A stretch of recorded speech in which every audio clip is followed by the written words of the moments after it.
Public safety at risk after voters say no way to new property taxes. Well, now the Gresham mayor says he has no choice but to force people to pay up anyway.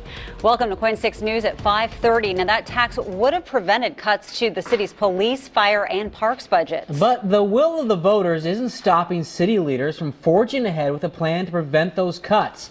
Cor Harlan is getting answers ahead of tonight's city council meeting.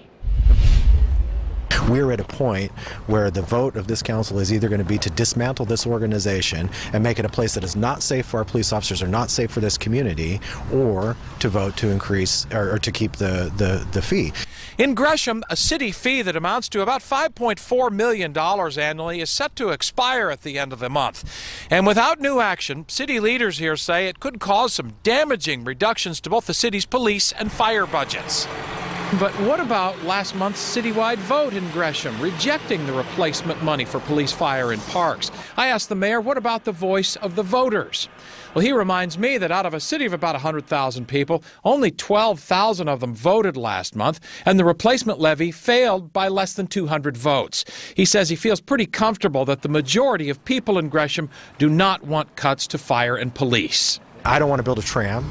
I don't want to do, crazy things with taxpayer money, but I do want to provide a safe community for our kids. I want safe parks, and I want a community that this community is proud of. Mayor Bemis also tells me the city's lean for its size already, having laid off more than 70 city employees in just the last 3 years. And Bemis points out his city's number of police officers per capita is already the second lowest of any city in Oregon.